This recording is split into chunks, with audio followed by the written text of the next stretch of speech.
My name is Eliza Monroe, and I've spent most of my adult life learning how to listen to things other people miss. A hesitation in a transmission, a shipping manifest that doesn't match the tides. A pause in an encrypted burst that tells you someone, somewhere, is afraid of being heard. None of that training prepared me for the moment the Navy put me in a polished room full of flags and brass, and asked my own father to speak about whether I deserved to stay. He stood with his back straight and his uniform immaculate, the kind of posture you can't fake because it's been welded into you over decades.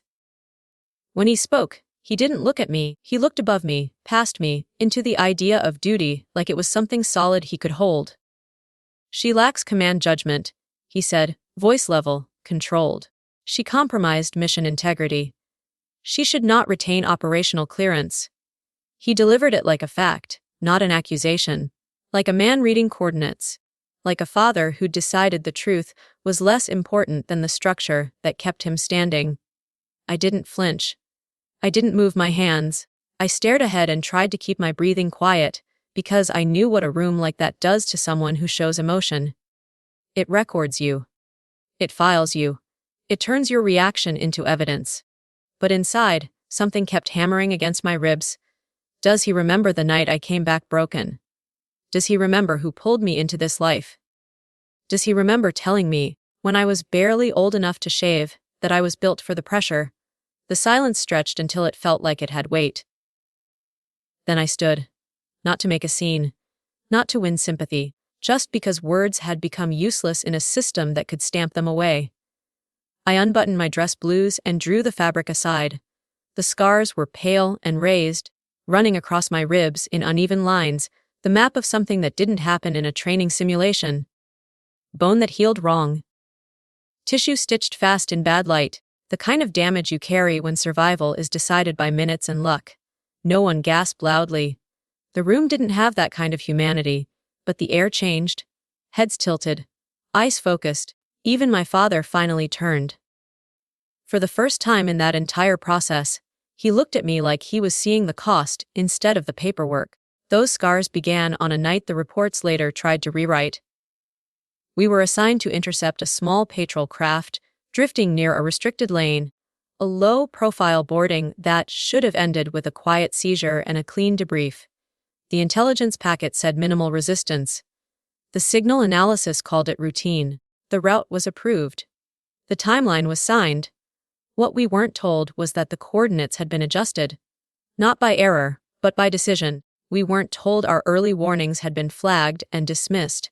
We weren't told aerial recon had been requested and denied. The vessel was rigged. The detonation was internal. The trigger was simple weight on the deck. The blast was so sudden my mind didn't register sound at first, only pressure. Heat. A violent shove that turned steel into shrapnel. I remember being airborne, then slammed sideways so hard I tasted blood instantly. Then seawater. Then smoke. There were voices, then there weren't.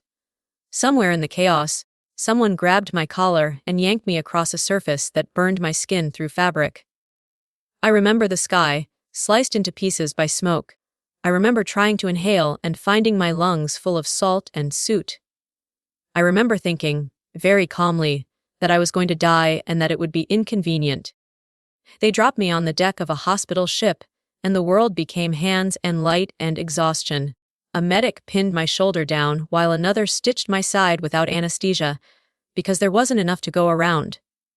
His fingers trembled, not from fear, but from being awake too long. He'd been doing the same motion for hours, over and over, trying to keep bodies from leaving. I wasn't supposed to survive. Not with the injuries, not with the time it took to extract us. When I woke 2 days later, my jaw was wired shut. My ribs were fractured. Breathing felt like dragging glass through my chest. I couldn't lift my hand without shaking. But someone had already filed the official story. The version that went up the chain didn't mention that we'd reported suspicious drift patterns early. It didn't mention we requested recon twice. It didn't mention we were ordered to proceed anyway. It didn't mention the altered timeline. Instead, it said I failed to communicate, that I delayed response protocol, that I was disoriented under fire. It didn't outright call me a coward, but it placed the blame where it would be easiest to leave it, on someone who couldn't access the data to defend herself. When I asked to submit a rebuttal, my access was suspended for security review. I was told mission logs were compartmentalized. I was told I didn't have the necessary clearance anymore to see my own deployment trail. I knew what that meant. They weren't reviewing anything. They were sealing it. The scars on my ribs weren't a mystery. They were the physical result of a decision that had been made above my rank. And the lie on paper was the second detonation, the one meant to finish the job. I requested the tribunal because I couldn't keep wearing a uniform that the system was using to dress up a cover-up. I didn't expect to win. I expected to be erased neatly in ink and silence. And my father, retired, decorated, still consulted by people who could make careers vanish, stood on the side of protocol without hesitation. There's a room in his house where every metal hangs behind glass. The temperature in that room always felt lower than the rest of the house, like pride demanded a certain chill. When I was a kid, I used to sit on the carpet under those frames and try to understand what it meant to be the kind of person people salute without knowing your name. He was never violent, never cruel, but he demanded a quiet that didn't allow doubt to exist. When I asked him, after I recovered enough to stand in his doorway, whether he believed the report, he didn't blink. He said he believed the chain of command. He said he believed the process. He didn't say he believed me. Doors kept closing until I stopped knocking and started looking for a window. That window came in the form of a voice I barely recognized. A teammate called me late one night, her speech damaged from smoke inhalation and reconstructive surgery, each word measured like it had to be paid for. She told me she'd kept a copy of the secondary comms log from the operation. She told me she grabbed it because she knew someone would try to rewrite the timeline. She told me to come in person, no phones, no messages, no digital trail. She was hiding deep in the Blue Ridge, the kind of place where signal dies and the road forgets your name. Her sister drove me the last stretch from a gas station off a 2-lane highway. No talking, just the sound of tires on gravel. When I saw her on the porch, wrapped in a thick hoodie, scarf high on her neck, I understood before she said anything that some injuries are designed to steal your voice. Inside the cabin, she handed me a tablet set to offline mode. She tapped a folder and slid it toward me. The log was simple, brutally clean. Timestamps, location tags, burst entries captured directly from her receiver. I scrolled and felt my throat tighten as the pattern emerged. We had flagged the vessel as wrong. We requested recon. We confirmed hostile indicators. Those entries existed before the official launch order that command claimed initiated our approach. Time didn't match. And time is the one thing the military pretends can't lie. Then she opened a wooden box under the table and pulled out something wrapped in dark cloth. When she unfolded it, my pulse slowed like my body was trying to protect itself from shock. It was my sidearm, scorched and scraped but intact, serial number unmistakable. I dropped it when the blast hit. I'd been told it was unrecoverable. They never logged it, she rasped. I found it next to you. I kept it because I didn't trust them. If they'd recovered my weapon and left it off the record, it meant someone had managed the evidence. It meant the scene had been handled with intent, not chaos. It meant negligence wasn't the only thing they were hiding. I took the pistol and held it like it was heavier than metal, like it was the missing piece that proved I'd never even reached the engagement phase they accused me of failing. That I'd been hit before I could issue a single command. On the drive back toward Annapolis, the tablet and the pistol sat sealed in an envelope on the passenger seat. But the thing that weighed the most was her scarf, and what it had cost her to give me the truth. The tribunal chamber was colder than memory, packed with polished uniforms and quiet power. I stood alone at the center, my counsel behind me, the room arranged like a lesson in hierarchy. We submitted the evidence package that morning. No one acknowledged it on the agenda. They wanted the hearing clean and quick, like scrubbing a stain before anyone notices the color. When they gave my father the floor, he spoke as if he were protecting the Navy from a faulty component. When they turned to me, I didn't debate. I didn't plead. I showed them what their paperwork couldn't erase. I opened my uniform and let the scars speak without translation. Then I slid the comms transcript forward and said, quietly, for the record, that those injuries were sustained before I had a chance to issue my first order. The pause that followed wasn't sympathy. It was calculation. They called a recess and moved us into a smaller room with no windows, just files and fluorescent light. There, they finally admitted what the evidence showed. The metadata checked out. The discrepancy was real. The timeline had been falsified. Then they produced an authorization document for the early launch. It carried a signature from a flag officer who had since retired at a suspiciously convenient time. And beneath it, in the digital confirmation audit, was the countersignature, my father's credential. No theatrics. No shouting. Just the cold landing of truth. He said he trusted the intel packet. He said recon was pending. He said the timeline had been accelerated, and he confirmed it because he believed the system. The answer sounded like discipline. It also sounded like guilt. They suspended his access on the spot. They reopened every approval tied to that operation. They moved with the efficiency of an institution, protecting itself from the wrong kind of scandal. When I left that room, I heard him say, low and meant only for me, that he didn't think they'd send me. I didn't reply. The silence between us had already done enough damage. Back in the main chamber, the tribunal vacated the reprimand in my record. They reinstated my clearance. They corrected the narrative just enough to keep the surface smooth.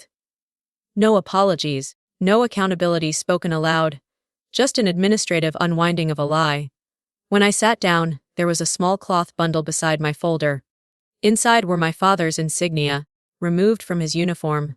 No note. No explanation. Only the weight of it, and the meaning you're left to interpret, when a man doesn't know how to say the words. They offered me administrative leave afterward. A polite exile. The Navy's way of saying you were right. Now disappear while we clean up the mess without you in the hallway. I took the leave. I didn't want attention. I didn't want interviews. I wanted air. I drove until the GPS stopped being confident, until cell signal became an idea, until I found a rented bungalow near a decommissioned training coastline in Georgia, where the fence posts were rusted, and the gulls screamed loud enough to drown out memory. Most mornings I walked to the water barefoot. At first my ribs ached with every deep breath. Then, slowly, the ache became something else, not punishment, not weakness. Just proof I was still here. A week into that quiet, a package arrived with no return address, wrapped in plain paper and string like it had been set down carefully. Inside was a worn leather journal I recognized instantly. My father's. He used to keep it locked away behind his desk, near a folded flag from his own father's funeral. It wasn't meant for official records. It wasn't meant for anyone. The pages were filled with diagrams and contingency plans, the kind of writing that builds operations and wins wars. But it wasn't the diagrams that stopped me. It was the margins. In tight, controlled handwriting, he'd written questions. Doubts. Fragments that didn't belong in a man's public legend. Where does readiness end and cruelty begin? If I taught obedience as virtue, did I build a leader or a shadow? What are acceptable losses? When the losses have names, command is not control. Command is accountability. No signature, none needed. I left the journal on the nightstand beside the insignia. I didn't touch either again that night, and I slept fully for the first time in months. Not long after, I received a call from an education command office. Someone had read the tribunal transcript. Someone had noticed what wasn't said in the official summary. They asked if I would build a course for cadets. Not tactics. Not intel analysis. Leadership, rooted in moral clarity. How to recognize when an order is flawed. How to question without collapsing discipline. How to understand that the chain of command is not a substitute for conscience. They asked how long I would need. I said, as long as it takes. The first time I stood at the podium, the room rose. Not out of ceremony alone, but because they'd heard pieces of the story, and because young officers can smell truth even through bureaucracy. I didn't talk about heroism. I didn't talk about combat the way movies do. I talked about my teammate, who could only speak for minutes a day and chose to spend those minutes on the truth. I talked about how silence can be used like a weapon. I talked about how paperwork can kill reputations as surely as shrapnel kills bodies. I talked about what it costs when leaders hide behind protocol to avoid accountability. When the session ended, I placed the insignia in a drawer beneath the lectern and closed it gently. It didn't belong to me.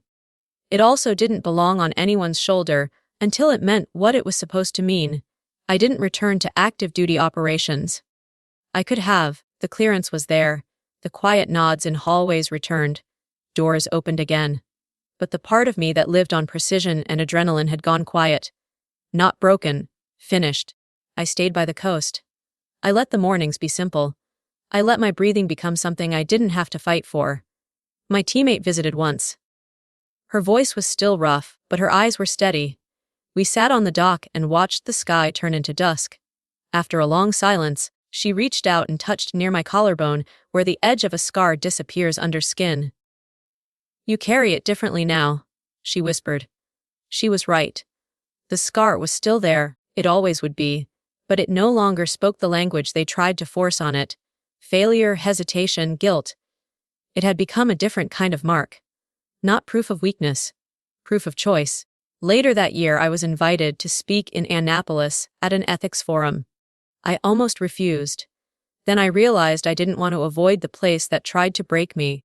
I wanted to stand in it without shrinking. I kept my remarks short.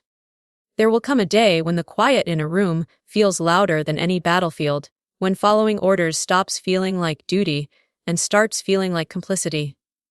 When the easiest thing is to sign, approve, confirm, and let the consequences belong to someone else. When that day comes, remember what you promised. Not to the institution, not to the rank, but to the people who will carry the cost of your decision in their bones, in their lungs, in their sleep. Afterward, a young trainee approached me. She looked like someone still early enough in the journey to believe the world can be made clean if you follow the rules hard enough. She asked, barely above a whisper, if it ever stops hurting. I told her the truth. No, but it stops owning you.